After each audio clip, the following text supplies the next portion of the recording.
नमस्कार दोस्तों।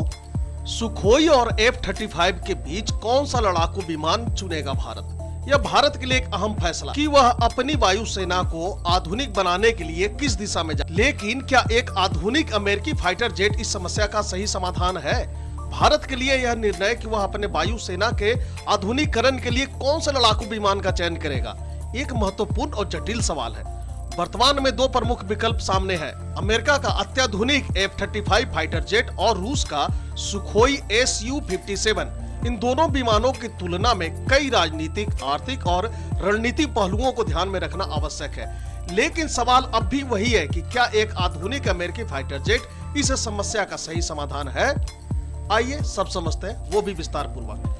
पिछले महीने जब प्रधानमंत्री नरेंद्र मोदी वाशिंगटन दौरे पर गए थे, तब उन्होंने अमेरिका के राष्ट्रपति डोनाल्ड ट्रंप से मुलाकात की थी। इस मुलाकात के दौरान ट्रंप ने घोषणा की थी कि अमेरिका भारत को F-35 फाइटर जेट देने के लिए तैयार है।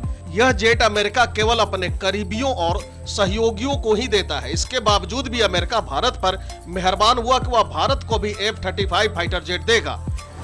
F-35 एक पांचवी पीढ़ी यानी कि 5th जनरेशन का मल्टी रोल फाइटर जेट है, जो उन्नत सेंसर, आर्टिफिशियल इंटेलिजेंस से बने कॉम्पैक्ट सिस्टम और डेटा शेयरिंग जैसी आधुनिक तकनीकों से लैस है। यह जेट रडार को चकमा देने में सक्षम है और इसे दुनिया का सबसे आधुनिक लड़ाकू विमान माना जाता है। लेकिन इसकी कीमत भी लगभग $8 करोड़, करीब 670 करोड़ रुपए प्रति यूनिट है, जो इसे सबसे महंगे जेट्स में से एक बनाती है।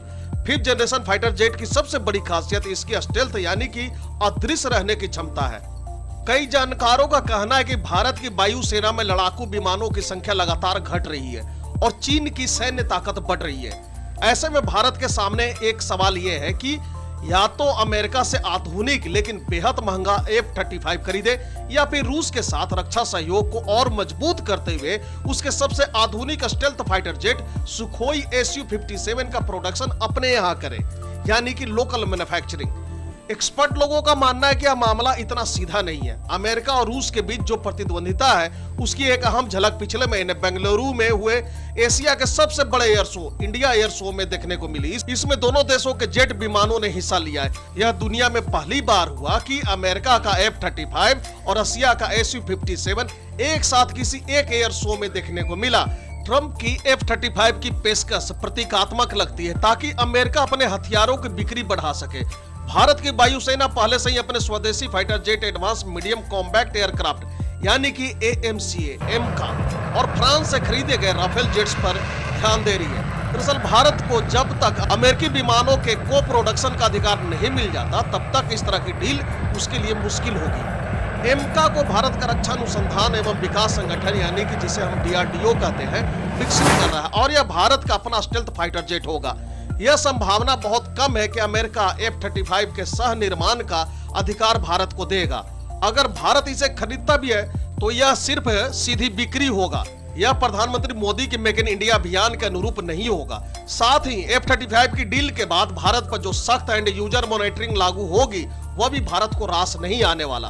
भारत के सामने F-35 को लेकर काफी चुनौतियां हैं। इसकी बहुत ज्यादा कीमत है, इसकी देखभाल करना भी काफी महंगा है और इसके संचालन में कई दिक्कतें हैं। अमेरिकी वायुसेना में इस जेट की उपलब्धता सिर्फ 51% है। सवाल ये है कि क्या भारत F-35 पर अरबों रुपया खर्च करने के लिए तैयार है, खासकर ये जानते हुए कि रूस का लड़ाकू विमान सस्ते में मिल सकता है। लेकिन कई लोग Su-57 को भी सही विकल्प नहीं मानते। भारत ने साल 2018 में इस विमान को रूस के साथ मिलकर बनाने की योजना छोड़ दी थी। इसकी बजाय उसकी तकनीकी साझेदारी थी। लागत में साझेदारी और जेट के डिजाइन को लेकर बहुत मतभेद थे।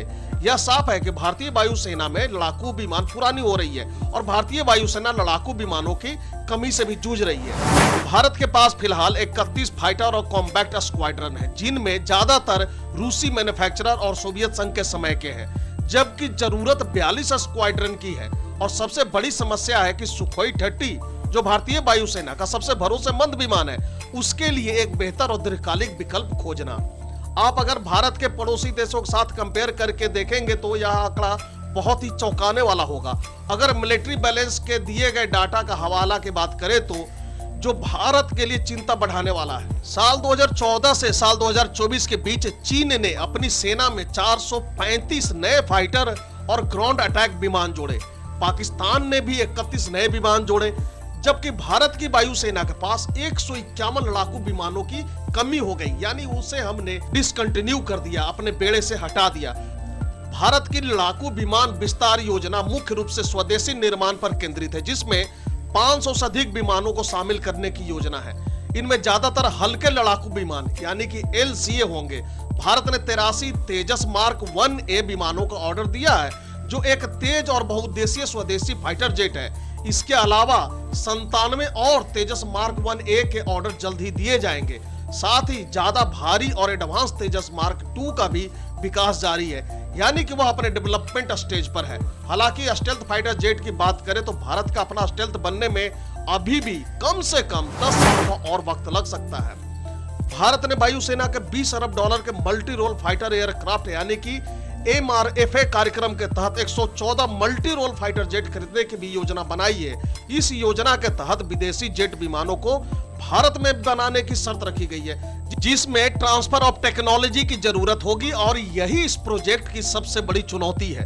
यह प्रोजेक्ट साल 2019 से रुका हुआ है। भारत सरकार और फ्रांस के सरकार के बीच राफेल विमानों की खरीद पर हुई आलोचना के बाद अब भारतीय सरकार चाहती है कि यह डील पूरी तरह से पारदर्शी और बिना किसी विवाद के हो। इस डील के लिए 5 जेट विमान दौड़ में हैं, जिनमें राफेल सबसे आगे है, क्योंकि यह सबसे पहले ही भारतीय वायुसेना में इस्तेमाल हो रहा है। विशेषज्ञों का कहना है कि भारतीय वायुसेना के आधुनिकीकरण में 3 बड़ी बाधाएं हैं। पहला तो है फंडिंग, दूसरी है कि इसमें देर होना, और तीसरा जो बाधा सबसे बड़ा है वो विदेशी विमानों पर निर्भरता है। भारत के रक्षा बजट में कमी आई है, विदेशी फाइटर जेट्स खरीदने में काफी समय लग सकता है। भारत अपने देश में बने विमानों को प्राथमिकता देता है, लेकिन DRDO की परियोजनाओं में देरी के कारण अक्सर विदेशी विमानों को अस्थायी रूप से खरीदना पड़ता है। यह एक ऐसा चक्र बन गया जिसे तोड़ने के लिए जरूरी है कि भारत समय पर अपने खुद के सक्षम लड़ाकू विमान बनाए। इसके अलावा जनरल इलेक्ट्रिक के F404 इंजन की आपूर्ति में देरी के कारण भी इन विमानों की डिलीवरी में अड़चन आ रही है। रक्षा मंत्रालय की सोच और भारतीय वायुसेना की जरूरतों में तालमेल की कमी एक बड़ी समस्या है। यही वजह है कि वायुसेना को कई बार मुश्किलों का सामना करना पड़ता है। शुरुआत में भारतीय वायुसेना को तेजस मार्क 1 पर पूरा भरोसा नहीं था, इसलिए इसमें कई सुधार किए गए, जैसे तेजस मार्क 1A और तेजस मार्क 2। लेकिन इन विमानों के विकास में लगने वाले दशकों लंबे समय से सशस्त्र बलों में काफी निराशा है। उनकी जरूरतें समय के साथ बदलती रहती है, क्योंकि नई तकनीकें आते रहती है, और इसी वजह से प्रोजेक्ट्स में और ज्यादा देरी हो रही है। भारतीय वायुसेना प्रमुख AP सिंह ने भी इन देरी को लेकर अपनी हताशा खुलकर जाहिर की थी। हाल ही में एक सेमिनार में एयर मार्शल सिंह ने कहा, मैं कसम खा सकता हूं कि मैं बाहर से कुछ नहीं खरीदूंगा और भारत में ही बने विमानों का इंतजार करूंगा, लेकिन अगर ये विमान समय पर नहीं बनते तो ऐसा करना मुमकिन नहीं होगा। उन्होंने यह भी कहा, हम सब जानते हैं कि हमारे पास इस वक्त लड़ाकू विमानों की बहुत कमी है। जिन विमानों की डिलीवरी का वादा किया गया था वो भी काफी धीमी गति से आगे बढ़ रही है। ऐसे में हमें जल्द ही ऐसी व्यवस्था करनी पड़ेगी जिससे इस कमी को जल्दी से जल्दी पूरा किया जा सके। यह बयान तेजस मार्क 1A की देरी को लेकर था, जिसकी डिलीवरी पिछले साल फरवरी में ही शुरू होनी थी, लेकिन अभी तक नहीं शुरू हो पाई है। भारत की पहली प्राथमिकता स्वदेशी स्टेल्थ फाइटर जेट को बनाना है, जिसके विकास के लिए अब तक $1 बिलियन यानी कि $1 अरब से भी ज्यादा खर्च हो चुके हैं। भारत किसी विदेशी स्टेल्थ जेट पर तभी विचार करेगा जब सुरक्षा को लेकर कोई तुरंत खतरा पैदा हो जाए, यानी कहीं किसी दुश्मन का अटैक होना हो, या मान लो अपने पड़ोस में पाकिस्तान या चाइना की तरफ से कोई हमला होने की आशंका हो। वैसी स्थिति में भारत किसी भी विदेशी स्टेल्थ जेट पर विचार करने को तैयार हो सकता है, लेकिन जब तक ऐसी सुरक्षा को लेकर कोई चिंता ना हो तब तक भारत चाहेगा कि वह स्वदेशी पर ही अपना ध्यान केंद्रित करे। चीन के पास J-20 और J-35 जैसे 2 कथित स्टेल्थ फाइटर जेट है, लेकिन माना जाता है कि यह अमेरिकी मानकों से काफी पीछे है। अधिकतर जानकारों का मानना है कि भारत न तो अमेरिकी लड़ाकू विमान खरीदेगा और न ही रूसी Su-57।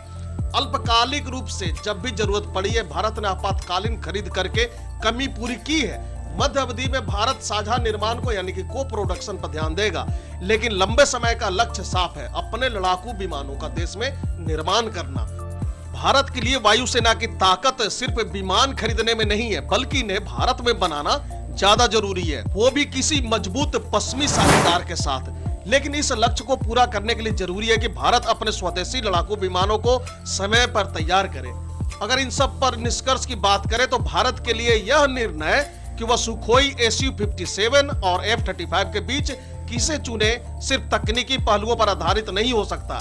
इसमें राजनीतिक, आर्थिक और रणनीतिक दृष्टिकोण भी महत्वपूर्ण है। जहां F-35 एक अत्याधुनिक और शक्तिशाली विकल्प हो सकता है, वहीं इसकी कीमत और अमेरिकी शर्तें भारत के लिए चुनौतीपूर्ण हो सकती है। दूसरी ओर सुखोई Su-57 की कीमत कम है, लेकिन इसके साथ भी कुछ तकनीकी और राजनीतिक चुनौतियां हैं। सबसे महत्वपूर्ण बात यह है कि भारत अपने स्वदेशी फाइटर जेट कार्यक्रमों पर ध्यान केंद्रित करे और अपने वायुसेना को स्वदेशी विमानों से सुसज्जित करे। जब तक यह संभव नहीं होगा तब तक भारत को विदेशी विमानों का सहारा लेना पड़ सकता है, लेकिन दीर्घकालिक रूप से देश में ही रक्षा उत्पादन को प्राथमिकता देना जरूरी होगा। दोस्तों, फिलहाल के लिए इस वीडियो में इतना ही। Thank you for watching.